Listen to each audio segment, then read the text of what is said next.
Director of the upcoming action RPG Scarlet Nexus Kenji Anabuki shared screenshots of the game on their official Twitter account this week. These include more costumes, one of the enemies or the others, called Brognon, the brain map which lets characters learn skills, the project vision, as well as psychokinesis skills and a mascot. Whew. That's a lot of screenshots. One of the most interesting screenshots out of the bunch shows a new enemy called Brognon, a crocodile-like creature which appears to have light bulb-shaped organs on its arms. There are a lot of strange enemies known as the Others in Scarlet Nexus, and this one is no different. Compared to the other enemies so far, this one looks kind of cute, or maybe more so when you compare it to the freakish bouquet of flowers with legs. There are also screenshots of costumes coming to the game, including the deluxe edition of Scarlet Nexus, which includes the red battle attire set. Scarlet Nexus will release on June 25th on PC via Steam, PlayStation 4, PlayStation 5, Xbox One, and Xbox Series X. Zoom earlier this week announced they were working on a patch update for the PlayStation version of Disco Elysium: The Final Cut, in order to fix a few problems the console version has run into. This includes an unfortunate save game bug, controller issues in some places of the game, and a number of voiceover problems. They've now shared that patch 1.3 is now live, which addresses these issues and more, but the developer will not stop there, as work is underway for 1.4 as well. No roadmap has been shared on upcoming updates, but it's good news they rolled out some of these fixes already. Disco Elysium: The Final Cut released on March 30th for PC and PS5, adding 4K with 60 FPS for the PlayStation version. This edition also came with a free upgrade to those who already owned the game on PC. If you want to know more about what we thought of the title, be sure to read or watch our Disco Elysium review, Dark Humor Goes Detective.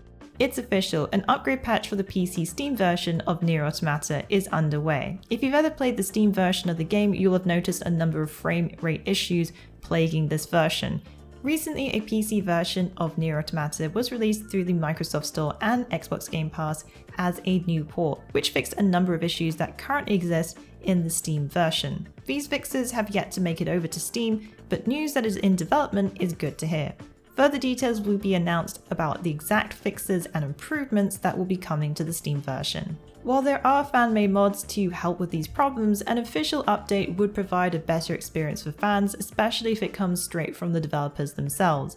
It's great it's finally getting an official update, as it should be experienced in the best way possible. So far, there is no release date or window for this patch, but hopefully this means you can go from playing NieR Replicant, which releases later this month, to NieR Automata without issue. Square Enix has unveiled the title for the Yuffie PlayStation 5 exclusive DLC, which is called Episode Intermission. The episode features main character Yuffie Kisaragi, and new details were revealed about the story for this episode. Yuffie will be infiltrating the Shinra Corporation to steal a powerful materia, in the process trying to restore glory to her homeland. Yuffie will utilize both close and long-range combat, and is a member of Wutai's elite corps of ninja operatives. Her unique ability lets her throw a large throwing star at enemies in true ninja style. Her ability also allows her to attack with long-range ninjutsu moves that can be augmented with her elemental ninjutsu ability, with the choice of affinity to fire, ice, lightning, or wind. Another Yuffie ability is the use of banishment, unleashing an attack that does more damage based on how much ATB is spent beforehand, so the more damage you deal, the bigger the banishment output.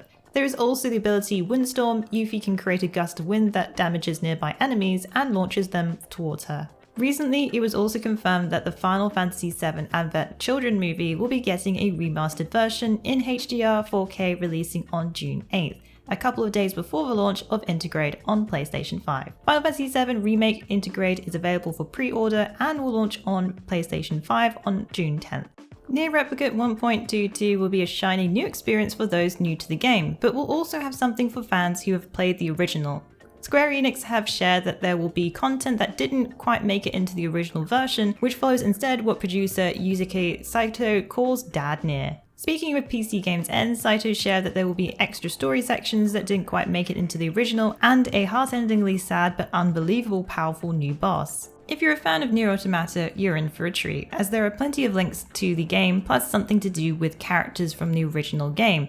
Saito confirmed a new story linked to Automata and something that will connect to Dad NieR, so those who played the original version will be able to appreciate these additions. Also revealed this week, NieR Replicant will be getting free costumes and weapons in the DLC for Yora, which was leaked on the Microsoft Store shared by Gamatsu. This will contain 4 costumes and 4 weapons from NieR Automata, so you'll still be able to still dress like 2B even though you're playing Replicant. So far there's no official word, but this looks promising. NieR Replicant version 1.22474487139 is releasing for PC, PlayStation 4 and Xbox One on April 23rd. Tactical Adventures not too long ago teased Solasta Crown of the Magister would be leaving early access soon on Steam, also sharing that the next major update would be the full launch of the game. Now just a week later, Solasta has been announced to be officially launching on May 27th. If you were wondering whether you'll need to purchase the game again if you bought the game while in early access, developer Tactical Adventures assured fans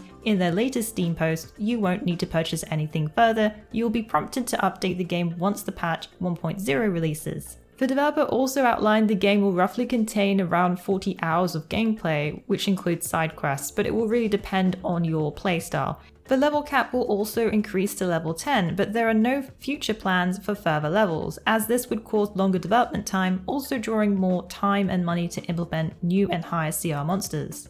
As for if you will be able to continue your early access campaign when the game fully launches, the devs say that they're trying to make sure that it's compatible with 1.0.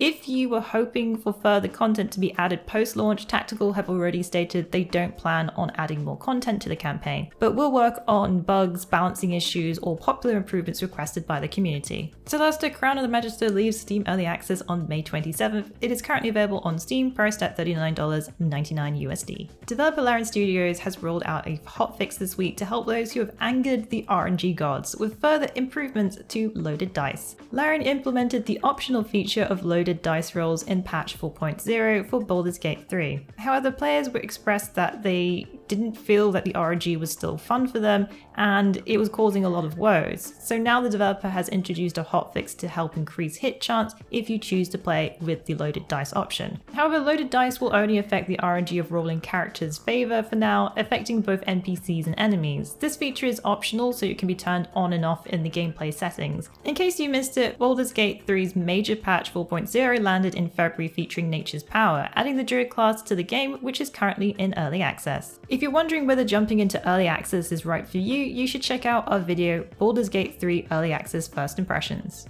Well, that's it for the week in the wikis. Please join us again next week for yet another great week of gaming. Remember to check out our VIP program for some exclusive supporter benefits. And budding writers should take advantage of our Become an Author initiative. Thanks again for being part of this great community. Keep checking in with us with news, reviews, YouTube streams and vids, and general wiki goodness.